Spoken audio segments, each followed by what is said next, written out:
இன்னைக்கான வீடியோவில் நம்ம ஒரு பயங்கர ட்விஸ்ட் அண்ட் டர்ன்ஸ் உடைய ஒரு அருமையான விஷ்ணு 7வது அவதாரமாக எடுத்த ராமாவதாரத்தில் நடந்த கதை தான் இது. வாங்க பார்க்கலாம். சகுந்தன் அப்படிங்கிற ஒரு ராஜா ஒரு சின்ன ராஜ்யத்தை ஆண்டுட்டு வந்தார். ஒரு நாள் அவர் வேட்டையாடி முடிச்சுட்டு வரும்போது வசிஷ்டர், விஸ்வாமித்ரர், அத்ரி அப்படிங்கிற 3 முனிவர்களும் ஒரு யக்ஞத்தை ஒரு ஆசிரமத்தில் பண்ணிட்டு இருக்கிறத பார்க்குறாரு. அவர் வேட்டையாடி முடிச்சு வந்தோடனே ரத்தம், தூசு அதிலெல்லாம் கரை இருந்ததுனால சரி நம்ம அவங்க புனிதமாக ஒரு யக்ஞத்தை பண்ணிட்டு இருக்காங்க, நம்ம எதுக்கு போய் டிஸ்டர்ப் பண்ணணும்னு சொல்லிட்டு அங்கே நின்ன இடத்துலையே அவருக்கு வசிஷ்டரை மட்டும்தான் தெரியறது. அதனால் அவரை சேவிச்சுட்டு அவர் கிளம்ப ஆரம்பிச்சிடுறாரு. விஸ்வாமித்ரரும் அத்ரியும் அவனுடைய வசிஷ்டருக்கு எதிர்க்க இருந்ததுனால சகுந்தனுக்கு விஸ்வாமித்ரனும் அத்ரியையும் தெரியல. அதனால வசிஷ்டருக்கு மட்டும் நமஸ்காரம் பண்ணிட்டு போகும்போது என்ன ஆகுதுன்னா, நாரதர் இந்த நடந்ததெல்லாம் பார்க்குறாரு. நம்ம எல்லாருக்குமே தெரியும், நாரதர் ஏதான ஒரு மிஸ்சீஃப் பண்ணுறதுக்கு யோசிச்சுட்டு அதுக்கப்புறம் அதுக்கு ஒரு லெசனாக கற்றுக் கொடுக்க வைப்பார் அப்படின்ட்டு. ஸோ நாரதர் என்ன பண்ணுறாருன்னா, இந்த இதெல்லாம் பார்த்துட்டு ஓகே அப்படின்னு சொல்லிட்டு அந்த ஆசிரமத்து யக்ஞம் நடந்துட்டு இருக்கும் போது போகிறார்.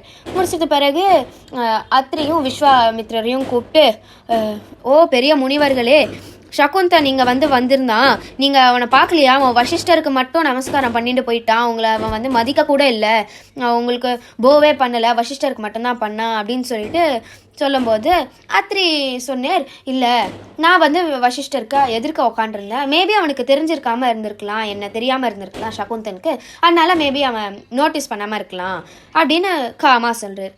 ஆனால் விஸ்வாமித்ரருக்கு என்ன ஆகுதுன்னா ரொம்ப அஃபெண்ட் ஆகிடுறாரு. அது எப்படி வசிஷ்டருக்கு மட்டும் சொல்லிவிட்டு எனக்கு எப்படி சொல்லாமல் போகலாம் அப்படின்னு சொல்லிட்டு அவருக்கு உடனே கோபம் வந்துடுறது. இது கண்டிப்பாக இவனுக்கு ஒரு பனிஷ்மெண்ட் தந்தே ஆனும் அப்படின்னு சொல்கிறார். அப்போது நாரதர்கிட்ட சொல்லும்போது நாரதாவும் உடனே சொல்கிறார், ஆமாம் இவனுக்கு கண்டிப்பாக பனிஷ்மெண்ட் தந்தே தான் ஆனும், நீங்கள் ஒன்றும் விஸ்வாமித்திரரோட கம்மி இல்லை, நீங்கள் ராமருக்கும் லக்ஷ்மணருக்கும் 2 கிரேட் வாரியர்ஸோட குருவே நீங்கள் தான், அதை எப்படி அவன் உங்களுக்கு போ பண்ணாமலே போகலாம் அப்படின்னு சொல்லிட்டு சொல்லும்போது நாரதர் இன்னும் வேற சொல்கிறார், நீங்கள் ஒன்று பண்ணணும், ராமர்கிட்ட இவனுக்கு கண்டிப்பாக பனிஷ்மெண்ட் தரத்துக்கு நீங்கள் கட்டளையிடணும், you should take promise from ராமான்னு சொல்லிட்டு அப்படி இப்படி சொல்லி ஆட் பண்ணிகிட்டே போகிறார். விஸ்வாமித்ரரும் ஆமாம் இவர் சொல்கிறது தான் கரெக்டுன்னு சொல்லிட்டு ராமரை கூப்பிடுறார். ராமரை கூப்பிட்டு, சகுந்தன் என்னை ரொம்ப இன்சல்ட் பண்ணிட்டான், எனக்கு அவனுடைய தலை இன்னைக்கு என்னுடைய காலில் இருக்கணும், இந்த நாளுடைய சன்னை அஸ்தமனம் ஆகிறதுக்கு முன்னாடி அவனுடைய தலை என் காலில் இருக்கணும் அப்படின்னு சொல்கிறார். அப்புறம் ராமர்கிட்டேருந்து ப்ராமிஸ் வாங்கிட்டு ஆஸ் யூஸ்வல் ராமர் என்றைக்குமே அவருடைய ப்ராமிஸை தப்புனதே இல்லாததுனால பியூட்டிஃபுல்லான ராமாவும் அவருடைய டீச்சர் சொன்னபடி அந்த வாக்கை நிறைவேற்றுறதுக்காக புறப்படுறார்.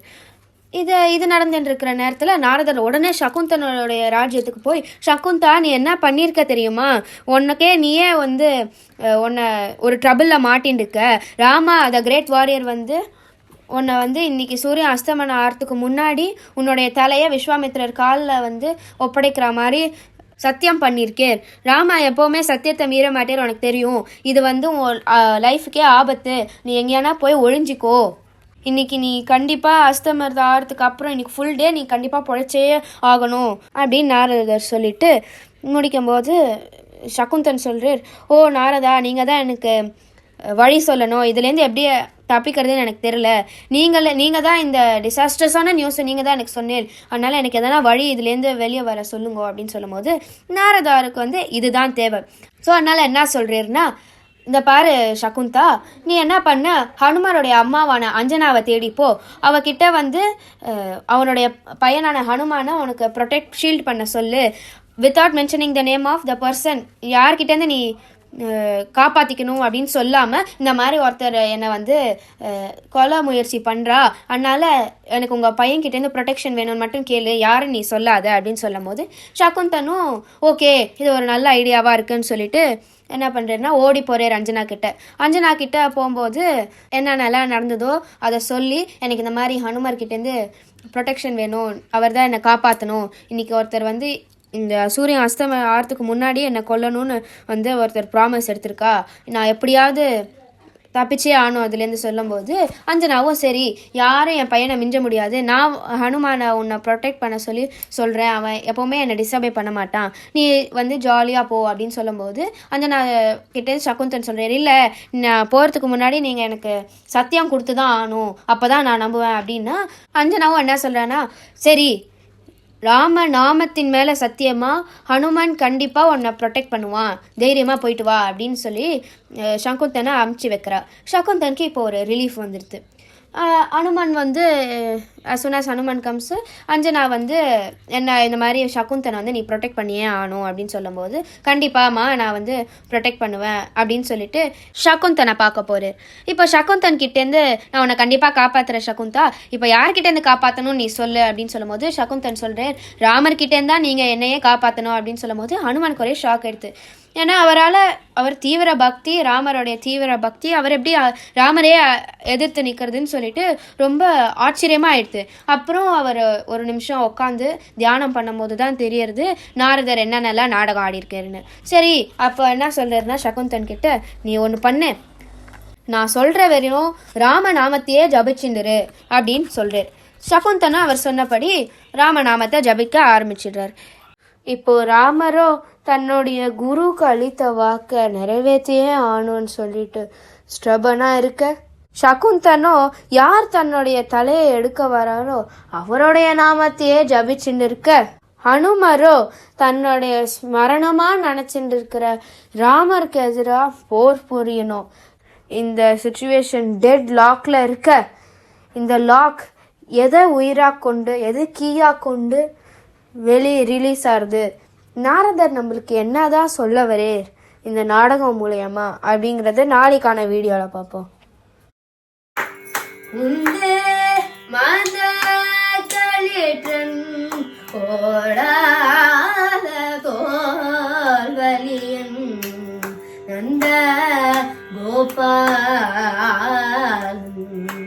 மருமகளே பின்னாய் கந்தம் கமழும் குழலியே கடை திறவாய் மந்தெங்கும் கோரி அழைத்தனகா மாதவி பந்தல் மேல் பல்கால் குயிலினங்கள் கூவினகான் பந்தார் விரலேவும் மைத்துனன் பேர் பாட செந்தாமரை கையால் சிறார்வலை ஒளிப்பர் வந்து திறவாய்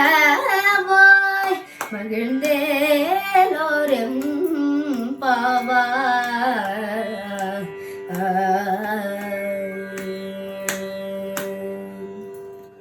ஆண்டாள் திருவடிகளே.